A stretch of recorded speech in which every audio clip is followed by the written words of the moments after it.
Bismillah. Bertie avançait dans le sous-bois à langue foulée souple, et les anneaux d'argent pendus à ses oreilles oscillaient doucement. Elle portait au dos une panière en osier emplie de reines des prés, de centaurées noires et du plantain qui poussait seulement au creux toujours humide de la Cambrouge. Il fallait connaître l'endroit. La vieille Guiraude le lui avait montré. Elle lui avait aussi appris à connaître les herbes qui calment le feu des brûlures et celles qui aident les plaies à cicatriser et toutes les simples qu'on cueille à la rosée, pour en faire des décoctions et des emplâtres qui soignent les maux dont souffrent les gens. Au temps de la grande misère, quand les soldats brûlaient les villages, tuant tout, bêtes et chrétiens, en ces contreforts d'Auvergne que se disputaient deux rois, la vieille avait trouvé Bertie errant dans la forêt de Sousclay, affamé et perdu. Elle l'avait gardé. Maintenant, la Guiraude était morte. Bertie continuait à vivre dans la même cabane du fond des bois, seule. Elle n'avait pas peur. Les gens du village la connaissaient. Elle les soignait comme la vieille l'avait fait. Et puis, la forêt était son domaine. Elle en savait chaque recoin, chaque sente, chaque ravine. Elle pouvait y marcher sans se perdre, même par des nuits aussi noires que celle-ci. Une nuit de septembre, trop chaude, trop calme, sans un frémissement de feuilles, sans un glissement furtif de lapin, sans un ululement de chouette, comme si tout se taisait, dans l'attente de l'orage qui n'allait pas tarder à éclater. Les premiers éclairs zébrèrent le ciel alors qu'elle atteignit sa cabane. Elle posa vivement sa panière sur le coffre en bois où elle rangeait ses vêtements. L'écureuil qu'elle avait sauvé des chiens de chasse l'automne précédent s'approcha du seuil en sautillant gauchement. Une de ses pattes, déchiquetée par les crocs, était restée raide malgré les soins de Bertie. Si tu veux entrer, presse-toi, l'orage arrive. Mais l'écureuil, fixant Bertie de ses petits yeux noirs pleins de malice, s'éloigna sur le sentier menant à la rivière qui traversait le bois. Bertie le rattrapa en deux enjambes et le saisit pour le faire entrer et au même moment entendit comme un halètement suivi d'un bruit de pierre qui roule et d'un choc sourd de corps qui tombe. Elle avança prudemment jusqu'au talus surplombant la rivière. Un corps gisait en contrebas. Quelqu'un avait tenté d'escalader le rebord de terre et glissé, dévalant la pente jusqu'à l'eau. Par chance, il n'y était pas tombé, mais pourquoi ne tentait-il pas de se relever? Les grondements de l'orage se rapprochaient. Bertie descendit le talus à son tour, à la lueur des éclairs. Elle vit un jeune garçon au visage ensanglanté. Il se mit à gémir quand Bertie le tira par son surcot le long du talus. Arrivée à la cabane, elle eut juste le temps de le poser sur sa paillasse de fougère et de fermer la porte. La pluie se mit à tomber en cataracte tandis que se levait un vent violent. L'écureuil courte-patte, tranquillement installé sur le coffre, décortiquait une noisette en poussant de petits grognements satisfaits. Guy de Servières, chef de la vicomté de Plot depuis la mort de son cousin Raymond, achevait de déjeuner dans sa maison forte du bourg de Miègement. Il était rentré la veille au soir, juste avant l'orage, après une semaine passée dans son fief de Montal auprès d'Agnès, sa jeune épouse, qui venait d'accoucher d'un fils vigoureux, ni trop rougeau, ni trop fripé pour un nouveau-né. Mais de là à le trouver beau, pour ça, il fallait être Agnès. Guy eut un sourire amusé qui fit danser dans ses yeux bruns de petites flammes gaies, et un pli de tendresse adouci en le rajeunissant, son visage au trait aigu, au méplat dur. L'amour d'Agnès parvenait à lui faire oublier le temps des errances, de l'exil et des deuils. Son père décapité, son château rasé, ses biens confisqués sur ordre du roi d'Angleterre, Henri, les seigneurs de Servières avaient payé cher leur fidélité au roi de France. Combien d'autres dans cette limite extrême du duché d'Aquitaine, où d'incessantes luttes opposaient les deux souverains. Seul un revirement d'alliance royale et son mariage avec Agnès de Montal avaient permis à Guy de recouvrer ses biens. Pour l'heure, la paix régnait dans le pays. Le roi Henri était mort. Son fils et successeur Richard, parti à la croisade, en respira enfin. Les routes étaient redevenues à peu près sûres, les bourgs recommençaient doucement à s'étendre hors des remparts de leurs enceintes, mais pour combien de temps? Guy chassa avec agacement les mouches qui bourdonnaient autour des plats. L'orage de la nuit avait à peine rafraîchi le temps. Il faisait anormalement chaud pour un début septembre. Sur les dalles de pierre du sol, les fougères, pourtant fraîches, coupées, fanaient déjà. La porte de la salle s'ouvrit sur une brusque poussée et le prévôt, Martin Tranchetou, ainsi nommé car il avait le jugement rapide et catégorique, fit irruption dans la pièce. Messire Guy, vous voilà rentré bien à point.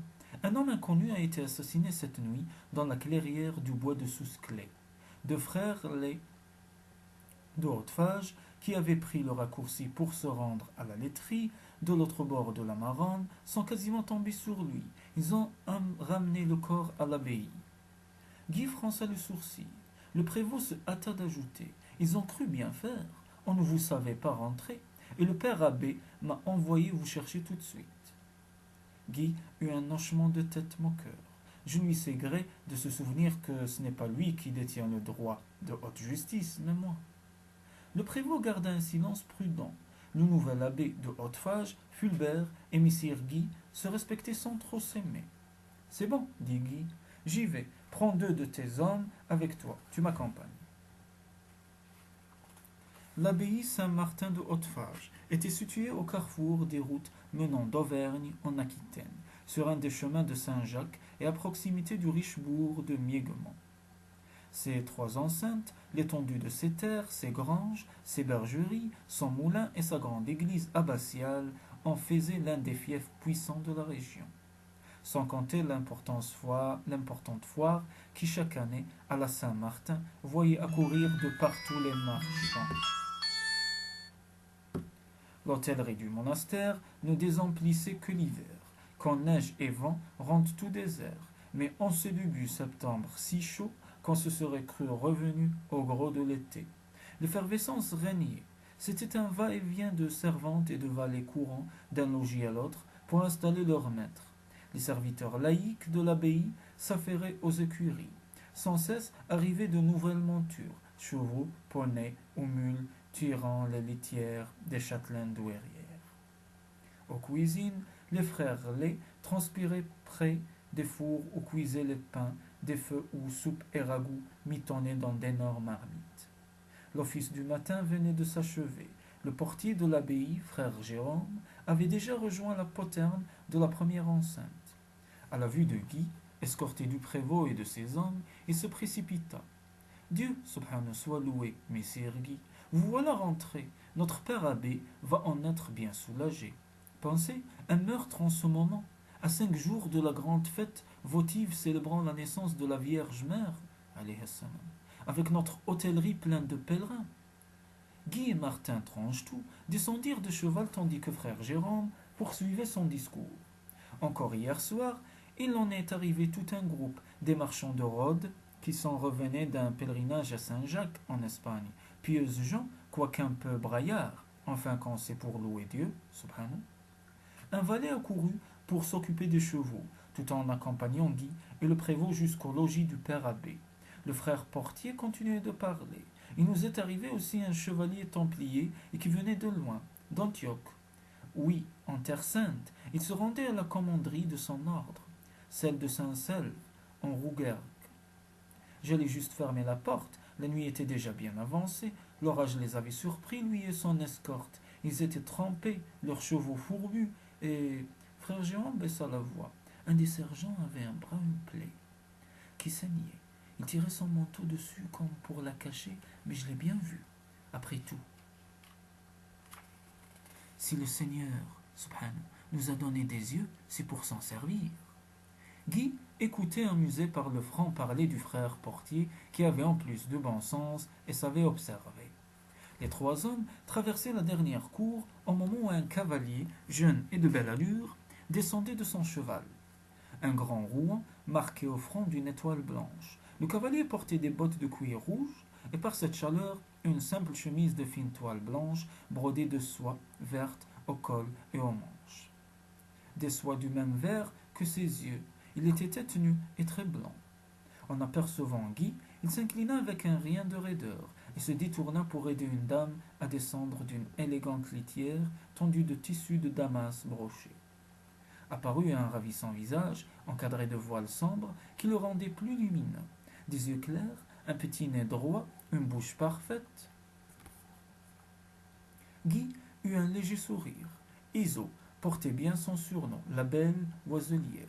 Avait pris plus d'un seigneur dans ses filets, et même de très gros, à commencer par le tenant de la vicomté de Turenne, la plus importante du pays avec celle de Plot, Raymond II, mort l'an passé au siège de Saint-Jean d'Arc. Ils s'étaient croisés pour l'expiation de ses fautes, qui étaient nombreuses. Apparemment, la belle Iso avait à présent séduit Ernaud, son fils cadet. Quel scandale, dit entre ses dents le prévôt. Le fils après le père, en mépris de toutes les lois de l'Église, et l'aîné de Turenne qui accepte ça sans réagir, lui qui est maintenant chef de la vicomté à son tour. Qu'est-ce, Arnaud, un cadet avec pour tout bien son orgueil? Frère Jérôme se borna à soupirer. Guy se taisait, mais il suivit d'un regard songeur le couple qui s'éloignait. Face à la demeure du père abbé, de petits groupes agités s'étaient formés. À la vue du seigneur de Servières, du prévôt et de ses hommes, tout se tut. Le père abbé parut sur le seuil. Fulbert était un homme dans la force de l'âge, érudit et austère, très soucieux de son autorité. Il avait depuis 2 années succédé à Arnoux à la tête de l'abbaye dont il avait été un temps le prieur. Guy le salua courtoisement, mais sans chaleur. À les voir ainsi, face à face, on comprenait mieux ce qui les opposait. Le père abbé fixait sans indulgence le brin de houx que le chef de la vicomté s'obstinait à piquer à son chapeau, comme s'il avait toujours 15 ans. C'était devenu un symbole. De son côté, Guy regardait les rides qui coupaient les joues maigres de Fulbert. L'un pensait trop d'insouciance et l'autre trop d'austérité. Ils entrèrent ensemble dans la salle où le corps de l'inconnu assassiné reposait encore sur la clé en osier qui avait servi à le porter. Guy s'approcha pour l'examiner. De taille moyenne, carré d'épaules, un visage encore jeune, hâlé par le soleil, les cheveux et la barbe également roux, il était vêtu simplement. Sa chemise et son surcot, de bonne étoffe brune, étaient raides de sang séché. Il avait dû beaucoup saigner. Nos frères l'ont trouvé couché, face contre terre, précisa le père abbé, comme s'il était tombé d'un coup, poignardé par derrière, traîtreusement. Guy ordonna qu'on retourne le corps. Le dos portait la marque de plusieurs entailles. Il semblait que l'assassin eût craint que le premier coup n'eût pas été mortel. Il a été frappé à 3 reprises, dit Guy, avec une arme qui n'était ni un couteau de chasse, ni une dague effilée. Une courte épée, hasarda le prévôt Martin. Guy hocha la tête. Je penserais plutôt à une lame courbe. Il regardait toujours le corps, la ceinture sous le surcot et les mains, brunies comme le visage robuste et langue. Leur forme était belle, ce n'était pas là des mains de Manon. Un petit groupe s'était risqué à entrer dans la salle. Un homme s'en détacha soudain, maigre, le museau chafouin, et portant sur son chapeau une coquille de jacquet, plus grosse que ses joues. Il dit d'une voix aigrelette, en s'avançant vers Fulbert, « Permettez, père abbé, que je regarde le mort. Je me nomme Garin, et tiens boutique de draps à Rhodes, dans la rue Haute. Je suis présentement de retour de Saint-Jacques, en Espagne, où nous fûmes en pèlerin. Ceux-ci que vous voyez, et désignait le groupe demeuré peureusement au fond de la salle, tous honnêtes marchands de cette même ville. Ils m'ont pris comme chef pour le temps du pèlerinage. » Fulbert l'interrompit. « Venez, au fait, maître Garin, pourquoi désirez-vous voir le mort? Pensez-vous le connaître? J'ai, seigneur abbé, certains doutes au sujet d'un de nos compagnons de route brusquement disparu de notre convoi, hier au soir, comme nous abordions la dernière forêt avant votre abbaye. » Le père abbé lui fit signe de s'approcher. Il se pencha sur le cadavre et poussa une exclamation. « Le marchand vénitien! Dieu, subhanahu, est son âme! Je ne m'étais pas trompé, sa disparition était étrange. » « Expliquez-vous clairement, dit alors Guy, prenant la direction de l'interrogatoire. D'où connaissez-vous cet homme et comment saviez-vous qu'il était marchand vénitien? Lui-même l'avait dit lorsqu'il s'était joint à notre groupe, peu après que nous eûmes quitté le désert de Pierre du Cos. C'était à l'heure la plus chaude et le soleil brouillait la vue au point que j'ai d'abord cru à un mirage. Une de ces visions imaginaires que les pèlerins de Terre Sainte disent nées du seul miroitement de l'air. Mais votre marchand, lui, était bien réel, coupa Guy, que l'impatience gagnait à son tour. S'était-il nommé? Il a marmonné un nom qu'à vrai dire nul n'a compris. Il prétendait se rendre en Aquitaine pour les foires d'après-vendange. Et où étaient ces marchandises demanda Fulbert. Justement, il n'en avait pas. C'était là l'étrange. Mais Seigneur, comment vous expliquer? Garin semblait embarrassé d'avoir à s'expliquer à la fois avec le père abbé et avec le chef de la vicomté de Plot. Quand a-t-il disparu du convoi? Je ne saurais le dire de manière précise. La nuit tombait, l'orage, comme vous le savez, menaçait. Nous avions tous grande hâte de nous trouver à l'abri dans votre hôtellerie, Seigneur abbé, d'autant que nous longions de dangereux parages, les terres d'un seigneur redouté de tous pour ses brigandages, Hugues de Merle. Fulbert jeta un bref coup d'œil à Guy, qui demeura impassible tout en pensant. Nous y voilà. Un marchand vénitien, la forêt de Susclé, terre du seigneur de Merle, il n'en fallait pas davantage pour que surgissent, comme autant d'épouvantails à corbeaux, les fantômes d'autres marchands, eux aussi vénitiens, rançonnés et détroussés par Hugues, légende ou vérité. Quoi qu'il en soit, depuis Hugues inspirait la terreur. Sans récit de brigandage, voire de meurtre, courait sur son compte, et les marchands faisaient de longs détours pour passer loin de son château planté sur un piton sauvage parmi des bois qui ne l'étaient pas moins. Il avait fallu que l'orage menace bien fort pour que ces gens de Rhodes s'y risquent, sans parler du Vénitien. De son côté, Hugues contribuait à accréditer la légende par sa désinvolture, ses excès, ses foucades, ses grands éclats de rire ou de colère qui faisaient tressauter sa lourde carcasse de chasseur. C'est du moins ce que Guy, qui était son neveu préféré, pensait, et il avait pour lui beaucoup d'indulgence. Comment oublier que c'était grâce à Hugues qu'il avait épousé Agnès, un mariage heureux qui avait changé sa vie. Le père abbé de Hautefage demanda soudain: ce marchand vénitien ne pouvait-il avoir sur lui des marchandises peu visibles, quelques pierres rares, de grand prix, sous un mince volume, facile à dissimuler et propre à tenter, qui n'a ni foi ni loi? L'insinuation était claire, le visage de Guy se durcit. Seigneur abbé, j'ai pour votre piété la plus grande estime, mais en matière de justice, permettez-moi d'être seul juge. J'entendrai le seigneur de Merle en temps voulu, si cela me semble opportun. Pour l'heure, je veux d'abord examiner moi-même le lieu du crime, en regrettant que vos moines n'aient pas attendu pour enlever le corps, d'avoir mon autorisation, ce qui risque de nous priver de précieux indices. Il sortit sans attendre la réponse de Fulbert.